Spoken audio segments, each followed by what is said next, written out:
Market లో invest చేసి మీ డబ్బులు డబుల్ చేసుకోవాలనుకుంటున్నారా? సుందరరామిరెడ్డి గారి లైవ్ సెమినార్ కి అటెండ్ అవ్వండి.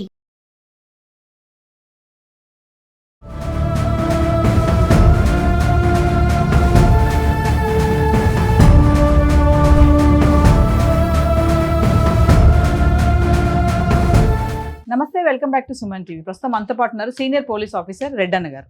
నమస్తే సార్. నమస్కారం అండి. సార్, ఇప్పుడు ఆర్టికల్ 370 అసలు ఈ ఆర్టికల్ 370 అనేది ఎప్పుడు వచ్చింది?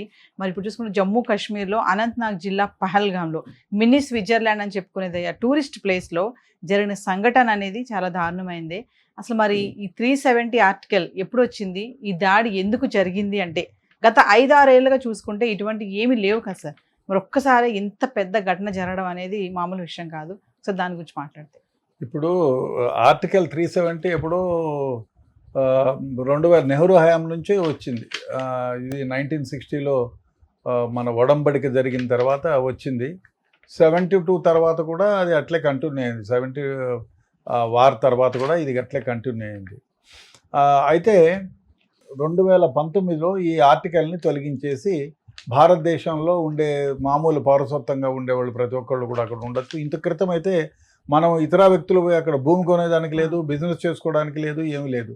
ఇప్పుడైతే భారతదేశంలో ఒక భూభాగమే, అక్కడ కూడా ఎలక్షన్స్ జరుగుతాయి. అంతకుముందు ప్రెసిడెన్షియల్ ఎలక్షన్స్, ఇప్పుడైతే ఎలక్షన్స్ జరుగుతాయి, మామూలుగానే ఎన్నుకుంటారు. Anybody can do business. ఆ విధంగా ఆర్టికల్ 370ని తీసేశారు కాశ్మీర్ నుంచి. సో ఏమైపోయిందంటే అప్పటి నుంచి లష్కరే తోయిబా మన పైన ఎప్పుడు దాడి చేసినా, 2008లో దాడి చేసినా, 2016లో పుల్వామా దాడి చేసినా, 2019లో చేసినా వాళ్ళే ఉన్నారు. కాబట్టి ఈ లష్కరే తోయిబా హెడ్ ఎవరైతే ఉన్నారో ఆఫీస్ సయ్యద్, ఆయన పాకిస్తాన్లోనే ఉంటాడు. He will be with the army people, always Pakistani ఆర్మీతోనే, ఐఎస్ఐ ఉగ్రవాదులతోనే ఉంటాడు. సో వీడు ఉగ్రవాది ఏం చేశారంటే భారతదేశం దీన్ని నిషేధించింది. భారతదేశంతో పాటు ఈ లష్కరే తోయిబాని మిగతా కంట్రీల్లో కూడా నిషేధించబడ్డారు. తర్వాత ఏం చేశారు, ఈ 2019లో ఎప్పుడైతే ఈ ఆర్టికల్ 370 తీసేశారో అప్పటి నుంచి అరే మనము ఇదే రకంగా అయితే కాశ్మీర్లోకి మనం పోలేము, కాబట్టి వేరే ఏదన్నా ఒక అవతారం ఎత్తాలని ది రెసిస్టెంట్ ఫ్రంట్ అని దాన్ని ఏర్పాటు చేసి దాంట్లో ఉండే ఇన్ఫిల్ట్రేటర్స్ని దీంట్లో చొప్పించినాడు. ఎవరు కాదు, వీళ్ళ పనిచేసే వాళ్ళందరూ కూడా లష్కరే తోయిబా సంబంధించిన వ్యక్తులే. వాళ్ళకే ట్రైనింగ్ క్యాంపులు ఇచ్చి పీఓకేలో, పాకిస్తాన్ ఆక్యుపైడ్ కాశ్మీర్ ఏదైతే ఉందో అక్కడ ట్రైనింగ్ ఇచ్చి భారతదేశం పైకి దాడికి పంపించాలని చూస్తున్నాడు. ఇన్ని రోజులుగా అతని కోసం ఎదురు చూస్తున్నారు.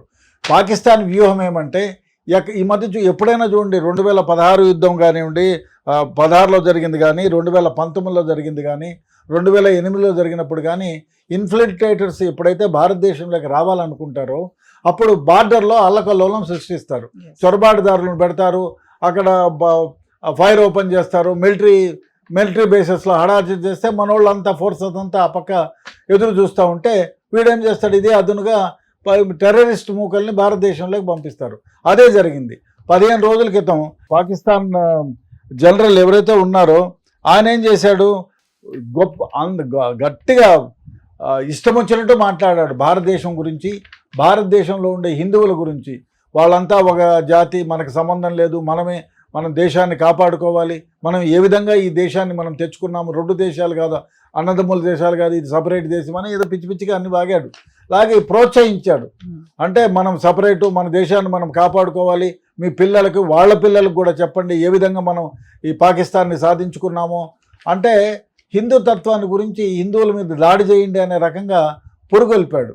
అప్పుడే మన వాళ్ళకి ఇంటెలిజెన్స్ వాళ్ళకి ఇన్పుట్స్ వచ్చాయి.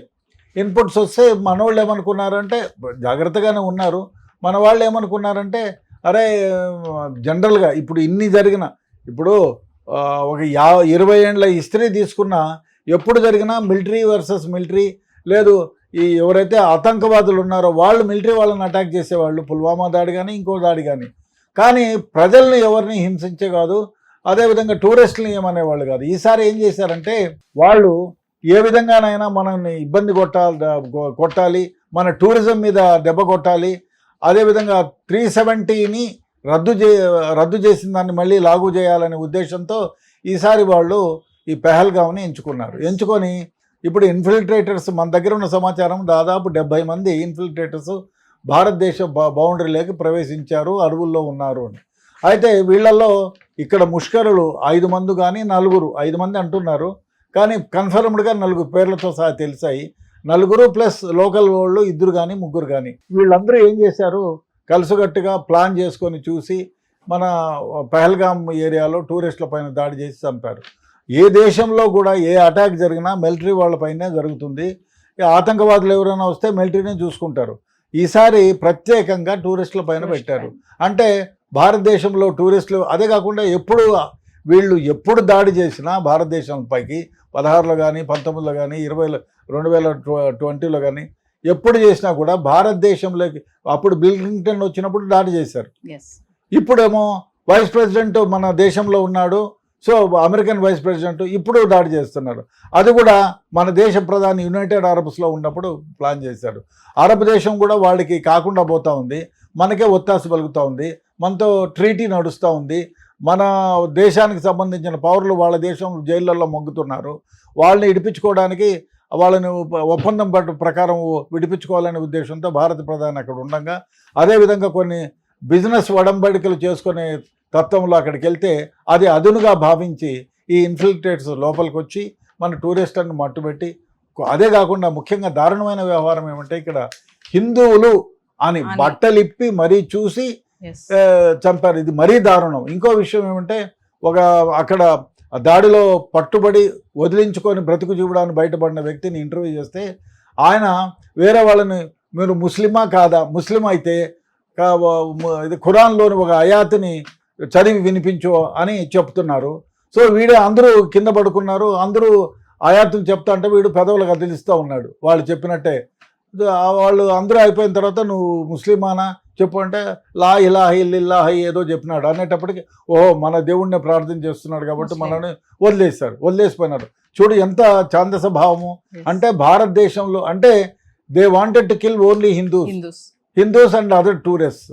అదే పాకిస్తాన్ పౌరులు ఎవరైనా ఉంటే వాళ్ళను వదిలేయాలి, అదేవిధంగా ఇండియన్ ముస్లిమ్స్ ఎవరైనా ఉంటే వదిలేయాలి అనే ఉద్దేశంతో బట్టలిప్పి మరీ చూసి ఈ దారుణానికి పాల్పడ్డారు.